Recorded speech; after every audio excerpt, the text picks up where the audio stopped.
All right, folks, I've got 6 o'clock. All right, so 6 o'clock, I call this meeting of the Saginaw City Council to order. Please rise for the pledges.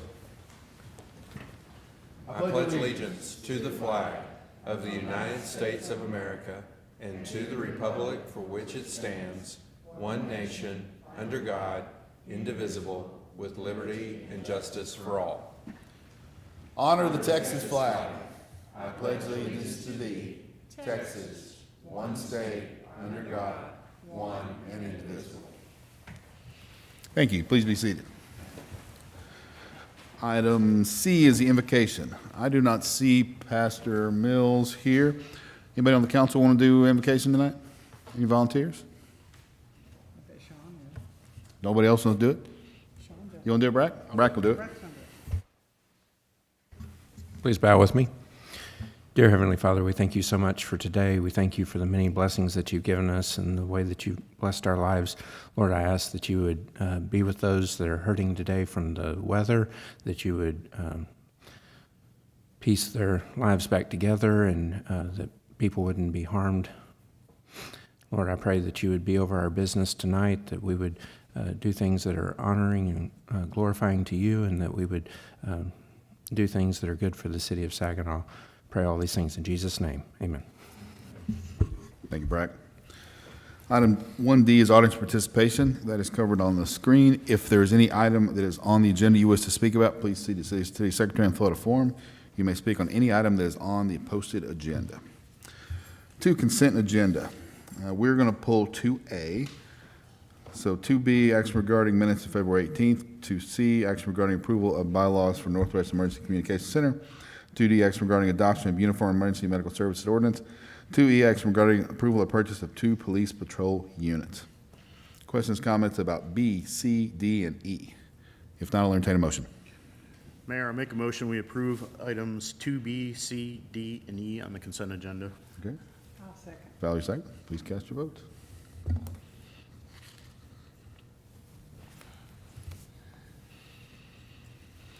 Motion passes. Let the record reflect we do have a quorum. Full house. Thanks, folks. All right, 2A is action regarding minutes of February 4th. There was a small transcription error that was discovered on the February 4th meeting minutes. That has been fixed.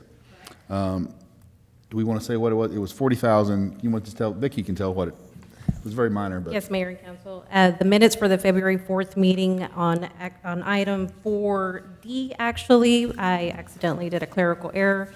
The correct number for that amount should be 40,862. It looks like I added an additional number to that figure, but minutes have been corrected. Okay. Thank you, Vicki. All right, any questions on 2A? If not, I'll entertain a motion. Mayor, I'll make a motion that we approve 2A as amended. Thank you, Brad. Valerie, second. All right.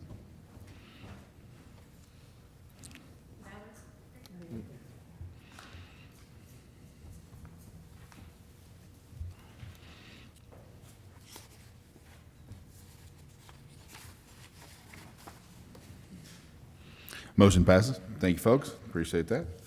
All right, item 3A, employee recognition presentations. Gabe, what do we have tonight? Mayor and Council, we have special recognition tonight from the Finance Department.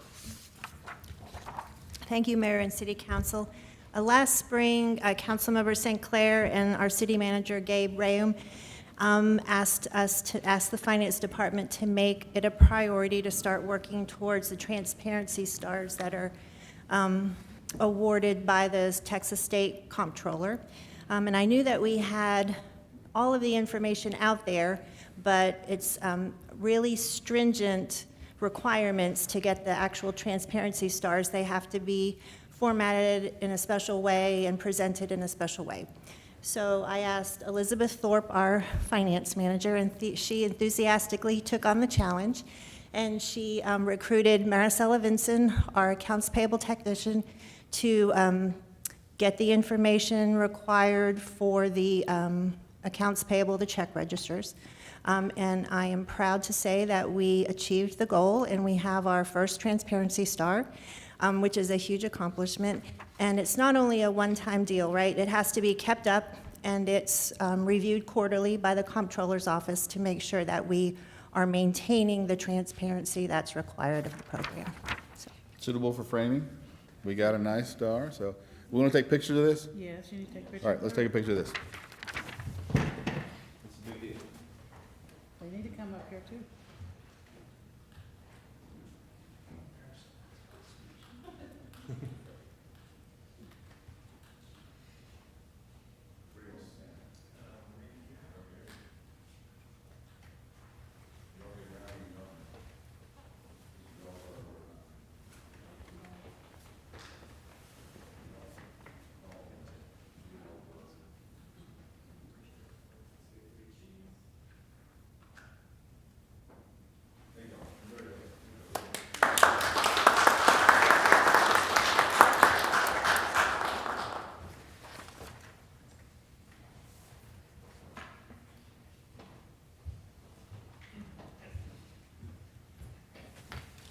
Anything else, Gabe? Anything from council? I know Farmers Market starts this weekend, Saturday. Put it on your calendar, come on out, should be good stuff. Otherwise, we will move on. I hear they got eggs there. That's a big deal now, isn't it? It's a big deal. All right, 3B, presentation on domestic violence and services provided by Safe Haven of Tarrant County. Catherine Jacob, welcome. Thank you. Can I hand you these? And there's one each. Good evening, y'all. Thank you so much for giving me time to speak with you this evening, and thank you so much for your support in the past. My name is Catherine Jacob. I've had the privilege of serving for the last decade as the president and CEO of Safe Haven of Tarrant County, which of course is the county's only state-designated family violence program. As many of you know, we operate the only local domestic violence hotline, the county's only 2 domestic violence shelters, one in Fort Worth and one in Arlington, and the county's only high-risk team and strangulation response team. In addition to providing critical services for domestic violence victims and their children, we also run one of the county's accredited programs for domestic violence offenders. We offer expert testimony in felony criminal court, and we facilitate the only fatality review team. We publish our findings every October. You'll see that in front of you. Tarrant County is fortunate, in my opinion, to have Safe Haven. We are a longstanding organization that we're not just the only game in town. We are a leader in the field of domestic violence intervention and prevention, right here in your backyard. We don't just provide services, we really do innovate and set the standard. Our approach is based in evidence. We ensure that every service that we offer is backed by research and best practices for victims and offenders. One example is our groundbreaking work in identifying the dominant aggressor in violent relationships. We aim to help law enforcement and the courts determine who possesses a real threat when situations turn dangerous. This research, along with our evidence-based programs, means we're not just responding to domestic violence, we're working to change the trajectory for victims, offenders, and our community as a whole. Tonight, I'm here to provide an update on our impact in Tarrant County in 2024. In front of you, you will find our most recent impact report, which we release at the start of every year. In it, you will see the progress we've made locally to keep victims safe, hold offenders accountable, and move the needle on this issue. I'd be remiss if I didn't mention that Saginaw holds a special place in the heart of Safe Haven. Our longtime CEO, Mary Lee Halfley, and her late husband, Weldon, called Saginaw home. And while we serve all of Tarrant County, you should know that just last year, 12 families from Saginaw found refuge in our Fort Worth shelter, mamas and babies. Nearly 50 Saginaw residents received what we call non-residential services, so services outside of the shelter experience, and 8 victims from Saginaw were a part of our high-risk team. That last number is an important one. The high-risk team focuses on victims who are in extreme danger in that category on our danger assessment. These are people whose partners or ex-partners are at a high risk of committing further violence. Our goal is to intervene before that tragedy strikes. You'll also find in front of you our 2023 Fatality Review Report. Each year, our team reviews intimate partner homicides in Tarrant County, and then this year we will publish the 2024 report in October. We always publish our Fatality Review Reports in October. Here's what matters for Saginaw. While 8 of your own were served by our high-risk team, Saginaw had 0 intimate partner homicides in 2023. That's exactly why the work is so critical. The more victims we bring into Safe Haven services, particularly on the high-risk team, the more lives we save. So I appreciate your time this evening. I appreciate the opportunity to spend a few hours in Saginaw. I'd be happy to answer any questions if you have them, but I'm really, really pleased to be here this evening. You have questions? Mary, go ahead.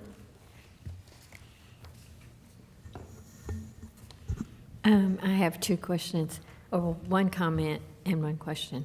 The comment is, I noticed in the background information that we had on our iPads that you do have a portion of your business is preventive. And so do you find that to be very successful, and how long have you been doing preventive work? Yeah, we would say that prevention is a part of our core function. It's not just preventing before anything strikes. So we do work in Tarrant County Schools. We have a prevention team that works with 3rd through 12th grade.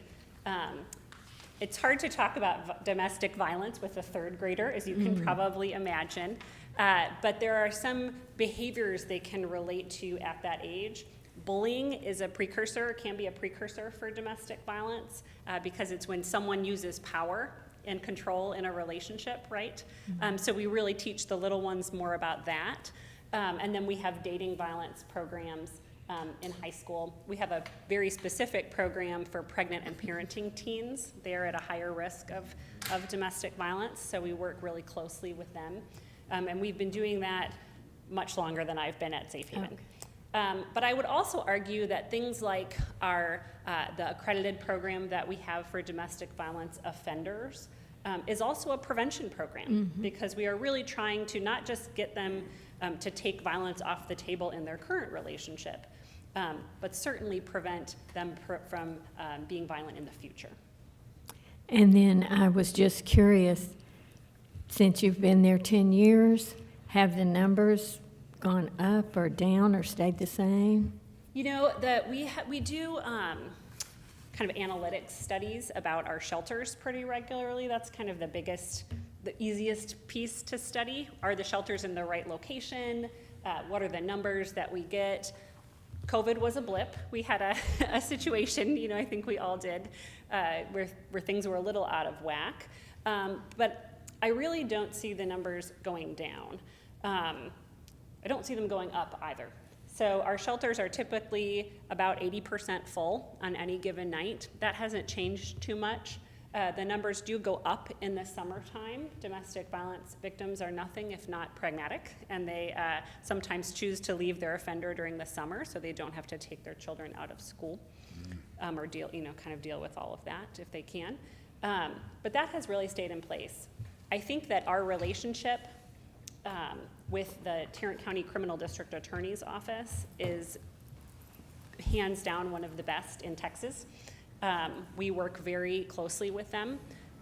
We are very similarly aligned, and it has stayed consistent through Criminal District Attorney Sharon Wilson to Criminal District Attorney Phil Sorrells. So we provide expert testimony, we lead the fatality review team with them, and we really feel like that's an important place where we can hold offenders accountable. I have a question. What can we do to help a city or the council body? Give us some ideas. Yeah, I mean, the biggest thing, hands down, is cheerleading on behalf of Safe Haven. So telling your community about the service that we offer. Whenever we have a fatality and we review it as a team, the number one question we ask is, did she know we existed? You know, because it's typical that when we're reviewing a fatality, we have no record of her. So we don't know if she didn't come in because she didn't know we existed, or if she didn't come in because it wasn't safe for her to escape. So that is for sure the biggest thing. Have our hotline number, 24/7 hotline number on your websites. You know, really promote access to that service delivery. And then I think the second thing, I'm glad your police chief is here. You know, we work with the police quite a bit, all over. And we recently have launched a nationwide research study on the creation of a tool to properly identify the dominant aggressor when police are responding to a domestic, which in our experience working with Fort Worth and Arlington PD can be challenging.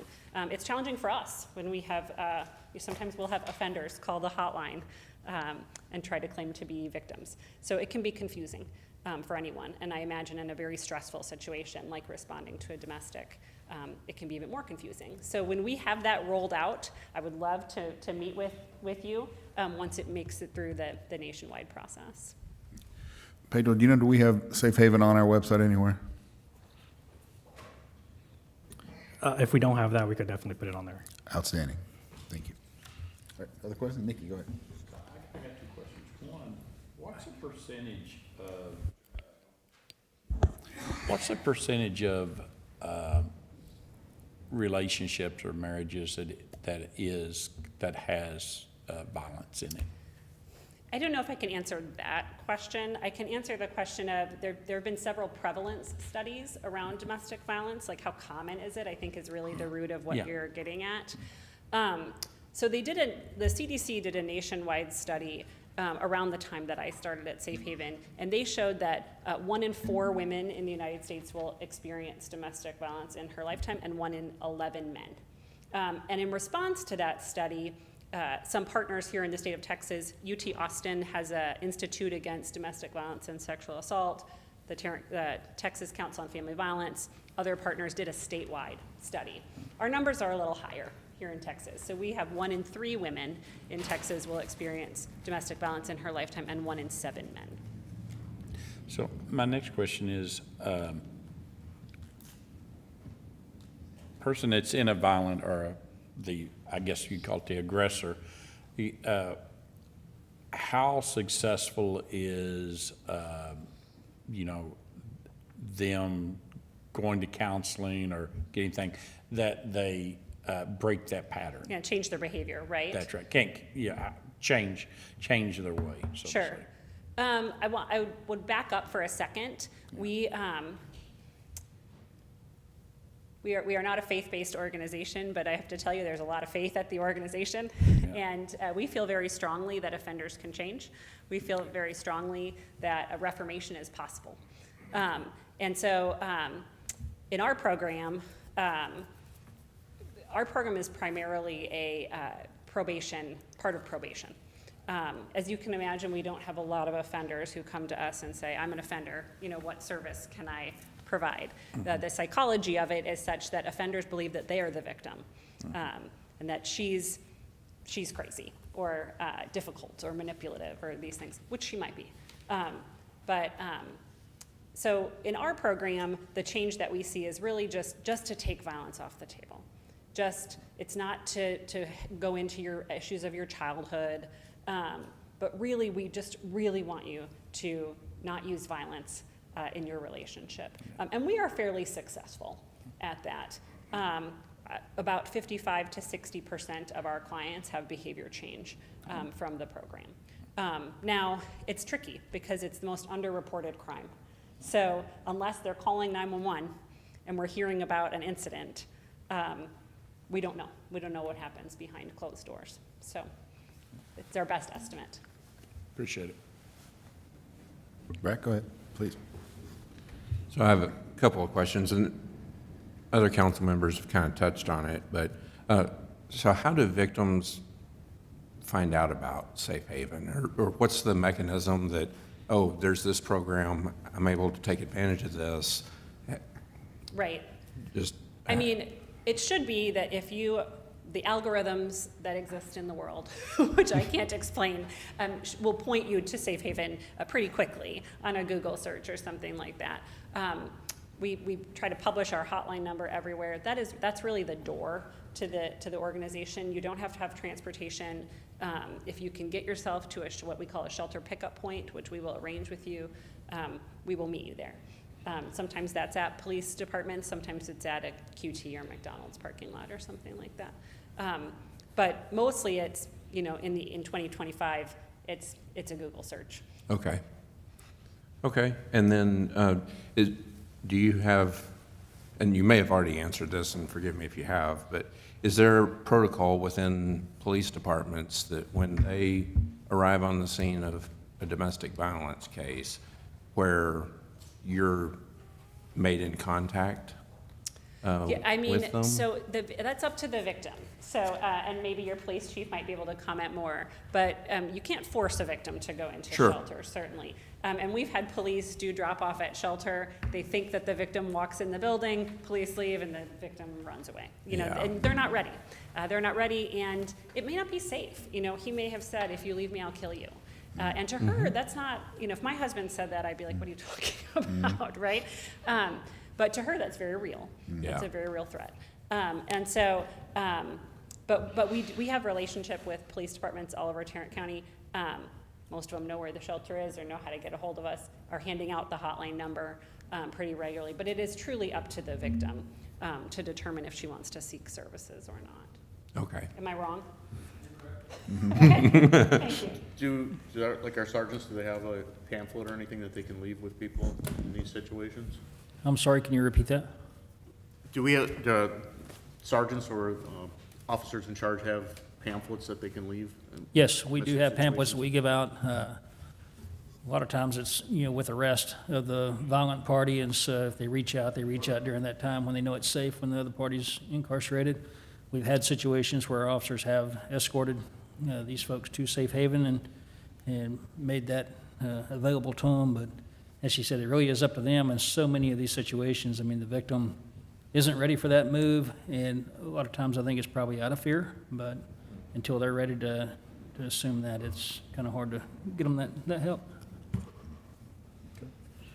Any other questions for Catherine? All right, well, thank you very much. Thank you so much. I appreciate it. Thank you for all you do. All right, moving to business. 4A, consideration action regarding approval of purchase agreement with ComFit Holdings Equipment. Assistant City Manager Lee Howe. Thank you, Mayor. These next three items actually are what you might consider owner responsibility carve-outs from the main portion of the construction contract for the Library Senior Center. It's the end-user equipment and supplies or things that people be using on a daily basis. So this item 4A has to do with outfitting the Senior Center fitness room. We utilized a relationship that Keith Reinhardt had used before to buy commercial equipment for our rec center. Contacted them and worked through a salesperson there at ComFit to outfit the exact dimensions of the room that'll be utilized in the senior center to make the best use of it. Of course, Christy Sinclair was involved in that. And Christy actually kind of made a last hour request last week, which is why I've provided you a paper copy of the outline and the diagram and the equipment, and also a new cost quote from what I loaded up on the agenda. So I didn't get that back until Friday after it had already posted. So what I provided you the paper copies with is what we're asking you to consider and approve today. So the building, of course, is being outfitted now to specifically wire in with both electricity and CAT cables for some of this equipment. It provides a good mixture of cardio equipment with strength training, which is what is recommended for everybody, but especially seniors. So I'll be glad to try to answer any questions you might have. Council questions for Assistant City Manager? I'm good. Okay. If not, I'll entertain a motion for 4A. Mayor, I make a motion, we approve item 4A for a total purchase price of $73,916.83. Do you have a second? Mary will second. Please cast your votes.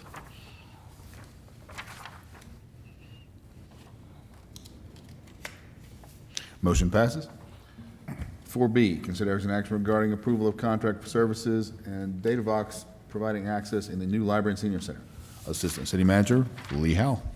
Thank you, Mayor. Once again, this is part of the technology aspect of the new Library Senior Center. Datavox has been requested to provide this quote to contract for physical security systems, so that includes all the cameras, the alarm systems, and the card reader access, and any devices that go along with that. So Datavox, we first contacted a couple of different companies that could not assure us of a proper time frame. Actually, Greg Clayton had contacted Datavox and was talking with them about a possible upgrade in our security system in the future.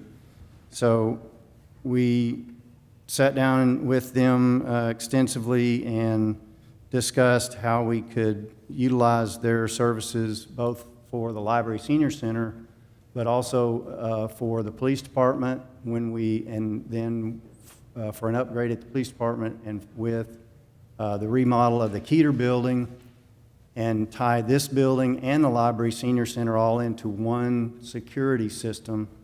The fire department has their own brand-new security system. They have a little bit different security needs than 3 of the other 4 buildings. But what this would do for us would, once we have tied in the Library Senior Center with fiber, we'd be able to utilize this security system on the card reader side and the camera side with one access point and control point, which would be housed in the police department. And then for like card access, it would you could have anywhere from 1 to 4 of those buildings on the same card, so we don't have duplication of units and duplication of servers and that sort of stuff, and it would all be tied together. They could all independently would act on one another by themselves through a switch system. But again, we save some money in the long run on this if we tie them all together, and it ties into Greg's plan to move forward with a little bit higher security at the PD, and allows us to tie in the other 2 buildings here with Keeter Building and City Hall. The existing card readers would still be utilized in where they are. The back-end server and such would be new, and we're estimating we're probably going to save in the long run probably a couple $100,000 by doing it this way. So this proposal is also part of the TIPS, it's tied to a TIPS, interlocal purchasing system cooperative, which allows us to take advantage of that buy board price. And again, Datavox comes highly recommended. They've been very responsive to all of our requests and working with us. So we ask for your consideration and approval on this contract as well. Our council questions on 4B? Brack, go ahead. Lee, just want to double check on the quote that we've got here. Does that fit within what we had budgeted with the escalations as well in the bond issue? Yeah, so actually, our original technology quote was a little bit less than what we're going to spend overall between this contract and the digital resources contract, which will be coming up next. However, with cost escalation that we added in the initial assessment, we are within budget. So then now we have been able to stretch it just a little bit overall, even with the tremendous cost escalation on the building side of it, by utilizing some ARPA funds, as y'all know, earlier in the stage of the construction. Thank you. And interest that we gained off of that issuance of the bond money. Cindy, go ahead. Yeah. I see this contract is good through May of 2028. Are there any other annual fees that we're going to be facing between now and that time? No, there's no annual maintenance cost involved. Okay, so this is it? This is it. Okay, thank you.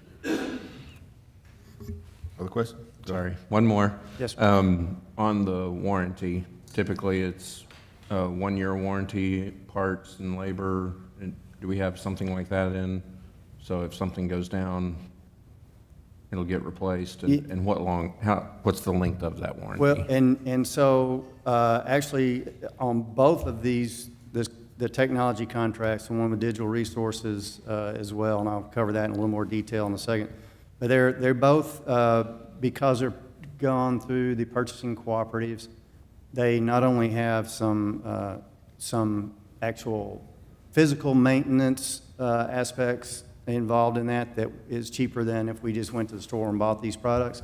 And the warranties are also, in some cases, are extended from that 1 year to 3 years, and there's a couple of pieces of equipment that are even longer than that. Okay, thank you. Go ahead, Mary. I'm just curious about the ARPA funds. I couldn't remember if that deadline has already passed to use those, and/or have we exhausted them? We used 2.5 million for this project. The deadline was they had to be committed, which means under contract by this past December. And then we've got until December of 2026 to spend it, but I think we'll spend it before then. If you recall, our last little bit of commitment was for the street striping, and what else did we use it for? Green ribbon grant match. So we've committed all of the funds by the deadline. Yes, ma'am. Council, other questions? Yeah, so you had mentioned the fire department used a different company for their system. Did we reach out to that company and see what they would have charged? So we would have been under one company, one contract? I did not get a quote from them. And again, the fire department level of security is a little different than what we would want in the library senior center. So when I started this, I was looking for, something a little bit lower security. But their system, it may be compatible at some point, but again, we went with DataVox under that TIPS contract, because it was probably the best deal out there for us. And again, if we combine those 4 buildings with the upgrade that Greg had already planned and the remodel that's already planned, I think it saves us a considerable amount of money in the long run. Yeah. So, and I don't know that, and I don't know if the chief wants to address that on his. Yeah, I don't know that they'd be compatible. I know sometimes the cards are interchangeable, so we can use one card to get in multiple buildings, but they're pretty proprietary on their equipment. We found that out, so I'm not confident they could interchange. They do that by design most often. Yeah, I just know some companies, they may have 20, 30 buildings and they have one system with different levels of security. I couldn't imagine that our fire department has a higher level of security than our police department. Well, it won't after we upgrade it to the system, but, and, the police department is the most secure location on the block to house it, so we just decided that would be the best long-term way to do it, is house the server and the master switch in the police department, and then all the other buildings, except for the fire, well, all the buildings then will be in a fiber loop, be connected. Yeah. But the remodel and an upgrade to City Hall, then the new system across the street will all be off of that same system. So I guess the answer to my question is we didn't reach out to that company and ask them what they would charge to. No, seat I all the didn't, buildings. because we assumed, knowing a little bit about his system, that it Okay, probably would not have been the best, or the lowest priced. okay, It might have been the best security, but okay. again, a different level of security than we might need. Any other questions for Lee? If not, I'll entertain a motion on 4B. Mayor, I'll make a motion that we accept 4B as presented. Have a second? Mary, second? Please cast your votes. Motion passes. 4C, consideration action regarding approval of contract for services with Digital Resources, Inc. and equipment in the new library and senior center. Assistant City Manager Lee Howell. Thank you. Once again, so this is the largest portion of the technology carve-out that we will be bringing to you. And we picked Digital Resources, Inc. as a leading expert in AV equipment and integration. And I have Tommy Reyna here tonight with us. He's has graciously made it over even after they got part of their roof blown off, I understand, earlier today, to answer any technical questions that you might have that I can't answer, which could be quite a few of them. But so we did our research on digital research resources and checked some references. They have an extensive track record of current projects or recent projects that I listed in your background information. Everybody that I contacted that knew anything about their AV systems and equipment that Digital Resources had installed in the last few years had good things to say about it. And so we contacted Digital Resources early on, and they have been very gracious to meet with us on a number of occasions and sit down and look thoroughly, go over all the plans. You may or may not be aware that the architectural design through PGAL, they contracted a sub-consultant that's a specialist in AV and technology systems called NV5. NV5, our project manager with NV5, we started out with, tragically passed away about a few months back. And so we had a little bit of a delay getting a final design report from them. But when we did, everything checked out, and Tommy and his team have gone over that considerably. They've come over to the site and walked it twice to check all the cabling areas and cable trays and conduits and where everything is going. And they've been really good to try to work us into quite a busy schedule. Again, we picked them. They were by board certified. We did our due diligence to, especially say Greg Clayton and Pedro and Diksha, who's in the gallery there, and myself. We all did some due diligence on checking the cost estimate with what we could buy these products with directly if we did it. And we can't beat the buy board conglomerate price. And again, Lee, you mentioned buy board a couple times. Just so we're all clear, will you explain that process just for folks that haven't heard about the buy board? Sure. There's several state and county cooperative contracts that are placed once they are contracted with those local entities or the state. They can go on and register with these cooperative purchasing agreements, and then anyone else that comes in, cities, school districts, other entities that are government taxation entities, can utilize that set contract price that's considered to be a very competitive, low bid in most cases, and they can get that same cooperative price for the same products and services. So it cuts through the need for extensive RFPs and kind of cuts down to the quick, if you will, on the best price that you're going to get for those kind of services. So we try to utilize those when we can, and the technology area is certainly one of those where there's some competitiveness, but there's several things that we have found that are particular niches that there's not a lot of companies that do what Digital Resources does.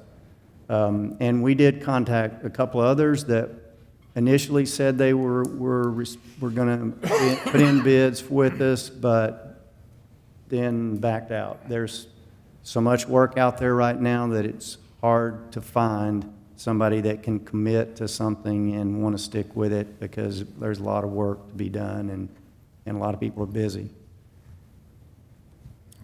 Any questions for Lee on 4C?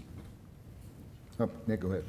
So I know that we have audio visual here and stuff, so is this one of these things where we should look citywide and just roll it into one big contract maybe later? We Where they we handle all certainly could do that. I know some of our equipment here is relatively new, but there's some things that are in need of replacement. So we haven't gotten there with Tommy and his group yet on that, but that's certainly a possibility. I'm sure we could maybe, I was thinking if you roll it into one major contract for those city, you'd probably get a better deal than piecemealing it out. We'll open those negotiations tomorrow if you'd like. Other questions for Lee? Brett, go ahead. I just want to reiterate again, make sure that this contract also falls within our budget, that given the escalations that we've incurred and what we planned on spending from the bond money, this falls within that, right? Yes, it does. It's kind of the same answer that I gave on the data box question. Okay. It's all part of that technology budget that and we are using cost escalation that we set aside, so. Okay, and then same question on warranty. What kind of warranty do we have? Yeah, actually, Tommy provided me with some details today on some of that warranty information, and so I can just give you some examples here.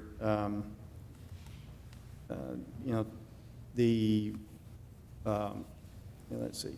So we have commercial audio equipment that has 3-4 year warranties. The loudspeaker enclosures, that's something I wouldn't have thought about, but that has a 15-year warranty. We have other pieces of equipment at 3 or 5 years. The projection screens, like in the multi-purpose room, they come with a 5-year warranty. So there's a lot of things beyond just the normal warranty. And along with that, we have their expertise. If something does go wrong, we have their expertise to help us get something fixed during those warranty periods. Thank you. Are those full warranties, parts and labor? Sure. Sure, come on up, Tommy. Yes, sir. You're here, let's hear from you. You made the trip, we appreciate it, Thank you for having me. Mayor, council. In regards to warranty. Can you introduce yourself just for the, Yes, please? sure. My name is Tommy Reyna. I'm with Digital Resources. I am the Director of Sales and Broadcast and Audiovisual. We're based out of South Lake, and we have been in South Lake for 25 years in business. I am a representative for the audiovisual for this particular project. In regards to your question on warranty, yes, generally speaking, most commercial equipment that we have included in this project is generally a minimum of 3 years of warranty in the space. Some of them that Lee had mentioned also extend to 5 years, and some even further to 10 years. It depends on the use of it, but essentially the commercial equipment that's proposed in this space is created for extensive use. And so in a place like this, the idea is to put technology in place that's going to be there and serve you for years to come. Sorry, and those are full parts and labor? Yes, that Full would be for warranties. the equipment itself. Now, in regards to our labor aspect, that we have a 1-year support for the entire use of it. So if there is a concern within the year of its use, Digital Resources will supply a team member and a laborer to be able to come in and diagnose any of the issues and then make any replacements as necessary in an RMA process. Okay. Other questions for this gentleman while he's up here? Is there any issue, or any perceived issues of getting this stuff here on time? with our completion by July? Fortunately, we're in a very good position now. Obviously, in years past with COVID, things have been really restricted in regards to getting things. At this point, we don't see anything beyond 2 months from an ordering process to be able to be received. So we don't see any concerns meeting your summertime deadline. Other questions? Thanks, sir. Thanks for Thank coming you. over. Appreciate Thank you, your, Councilman. your expertise. You know, one thing I've heard in these last two discussions is the word escalation. I think it's important to know that how vital that is to our bonds. And I was sitting there thinking, this bond was passed in 2021. So almost 4 years later, we're spending this money. So that's why it's so important to have those. They do add to the cost, and people tend to get a little excited about that, but this is why. So please keep that in mind. Any other questions on 4C? If not, I will entertain a motion. Mayor, I move that we approve 4C as presented. Brack, second.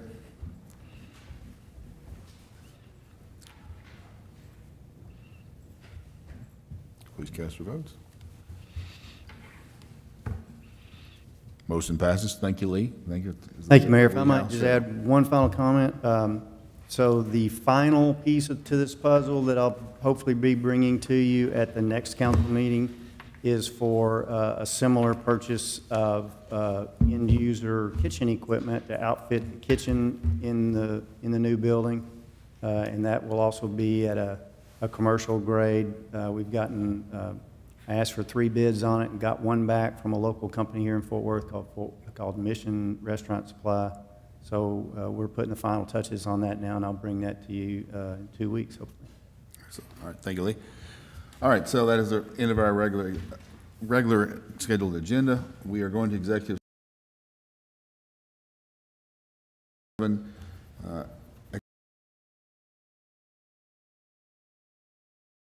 in executive session. We will return to adjourn.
Team, we're back in regular session. I'll take a motion to adjourn. Mayor, make a motion, we adjourn. Brack?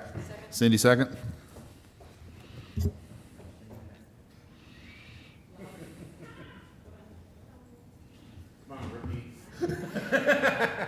Hey.